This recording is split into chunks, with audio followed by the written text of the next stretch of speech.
जो तस्वीरें आपने देखी, जो विजुअल्स आपने देखे, ये तस्वीरें तेहरान की है। तेहरान को पूरी तरह से दुल्हन की तरह सजाया गया, वहाँ सेलिब्रेशन किया गया। पहले मुझे लगा कि ईरानियों में वो पाकिस्तानी वाला जिन तो नहीं आ गया कि युद्ध हारने के बाद भी सेलिब्रेट केवल पाकिस्तानी कर सकते हैं, लेकिन ये बात आप यकीन मानिए, ये वाला टैलेंट केवल पाकिस्तान के पास है कि वो हारे हुए हर युद्ध को अपने यहाँ के लोगों को ये बता के कहते हैं कि हम जीत गए। वो तो ठीक है कि क्रिकेट के दौरान, लाइव मैच के दौरान रिजल्ट होता है, प्राइज डिस्ट्रीब्यूशन होता है। अगर पाकिस्तानियों का बस चले और अगर टेलीविजन ऑन ना हो तो पाकिस्तान अपने कौम को यह बता देगा कि हम वर्ल्ड कप जीत गए, हम T20 वर्ल्ड कप जीत गए, हम कभी कुछ हारे ही नहीं। ईरान से जो ये तस्वीरें हमने आपको दिखाई हैं, इन तस्वीरों की वजह है, कारण है।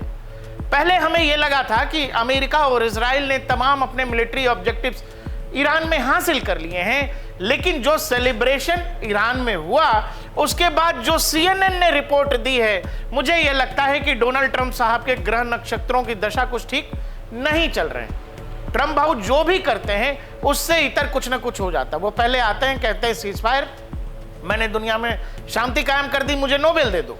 उसी के 2 मिनट के बाद से दोनों देश फिर आपस में फायरिंग करने लगते हैं। फिर बाद में वो नाराज होते हैं, कहते हैं कि मैं बहुत नाराज हूं इजराइल से और ईरान से। CNN की एक रिपोर्ट आई है, CNN ने अपने रिपोर्ट में यह दावा किया है, और वो भी उन्होंने US इंटेल के आधार पर कहा है। मतलब CNN ये दावा कर रहा है कि उसके सोर्सेज या तो अमेरिकी इंटेलिजेंस या CIA से हैं, और जिनकी तरफ से ये बताया गया है कि जो न्यूक्लियर साइट्स को अमेरिका B-2 बॉम्बर्स के जरिए निशाना बनाना चाह रहा था वो दरअसल डिस्ट्रॉय हुए ही नहीं। और CNN ये एक्सक्लूसिव रिपोर्ट कर रहा है जिसमें उसने लिखा है, early US Intel assessment suggest strike on Iran did not destroy nuclear sites. और ये बात, ये लाइन ट्रंप को एक करंट की तरह लगी, और वो हर बार जैसे कहते हैं फेक न्यूज पेडलर्स, और उन्होंने वही किया है। अपने ट्विटर अकाउंट से उन्होंने लिखा, fake news CNN together with the following New York times have teemed up in an attempt to demean one of the most successful military strikes in history. The nuclear sites in Iran are completely destroyed.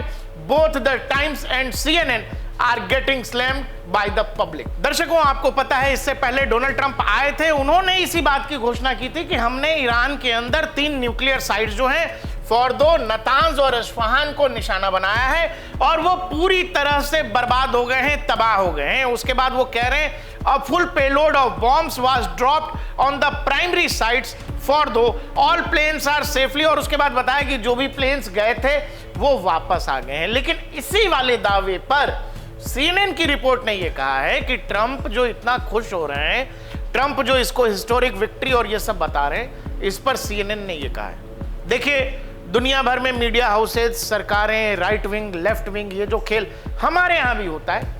हमारे यहाँ भी आपने देखा operation सिंदूर के दौरान जो कुछ हमारी मिलिट्री ने किया, बहुत सारे लोग उसी पर सवाल पूछ रहे थे कि नहीं, फोटो दिखाइए, तस्वीर दिखाइए, बताइए कैसे किया।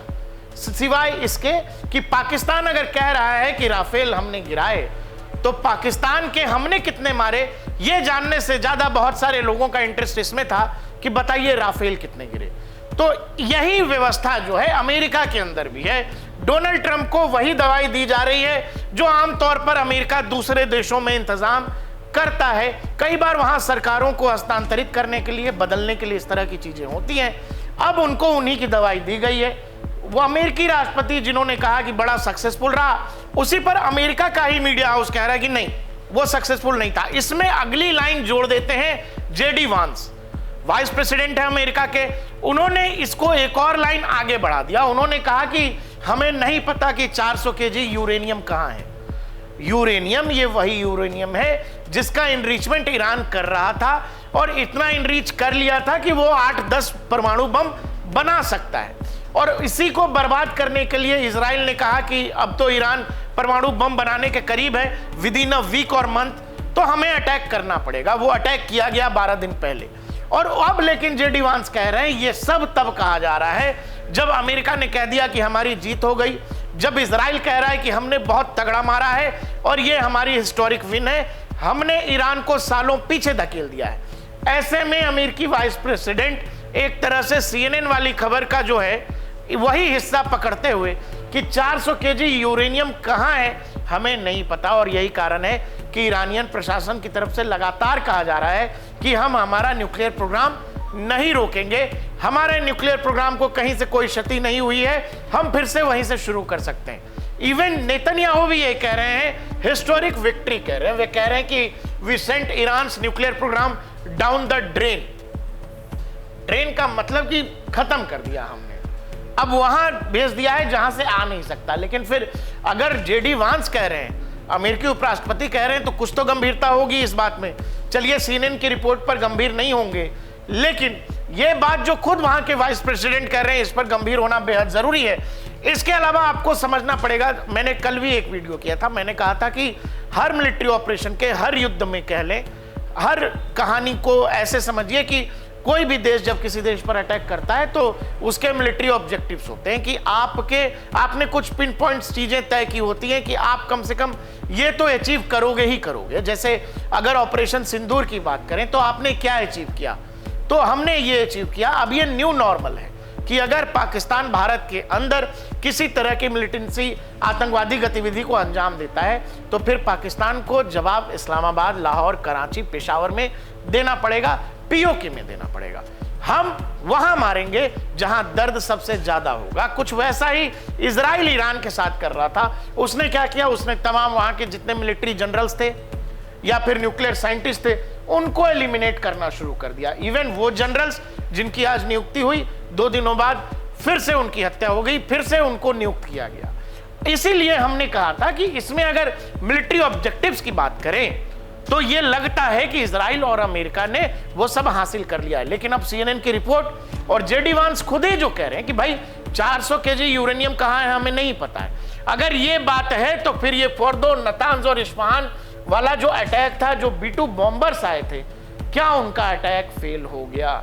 क्या ईरान ने उस अटैक को भांप लिया था? क्या ईरान ने अमेरिकी एक्शन को भांप लिया था और उन्होंने वहां से यूरेनियम निकाल दिया? क्योंकि शुरू में भी ये खबरें आई थी जिस दिन ये अटैक हुआ कि ईरान ने वहां से अपने यूरेनियम जो है उसको वहां से शिफ्ट कर दिया है। और अगर 400 kg यूरेनियम शिफ्ट कर दिया गया है तो फिर ईरानी न्यूक्लियर प्रोग्राम वहीं का वहीं है, उसको कहीं से कोई नुकसान नहीं हुआ है। इसीलिए ये जो तस्वीरें आप देख रहे हैं, तेहरान के ऊपर बहुत कुछ गया है ईरान का इस युद्ध में, बहुत कुछ तबाही और बर्बादी हुई है, बहुत से मिलिट्री जनरल्स, न्यूक्लियर साइंटिस्ट, ये सब बातें ठीक है। लेकिन इस तमाम घेरेबंदी के बावजूद, चक्रव्यूह रचने के बावजूद, अगर इजरायली मोसाद और CIA और अमेरिकी फोर्सेस से अगर ईरान ने अपने न्यूक्लियर प्रोग्राम को बचा लिया है, अगर CNN की रिपोर्ट में 1% भी सच्चाई है, अगर जेडी वांस जो कह रहे हैं उसमें 1% भी सच्चाई है, तो आप यकीन मानिए ईरान के लिए ये जीत से कम नहीं है। और इसीलिए तेहरान का इस तरह से सजना, तेहरान की सड़कों पर लोगों का निकलना, ईरान के समर्थन में लोगों का गीत गाना, ये बनता है।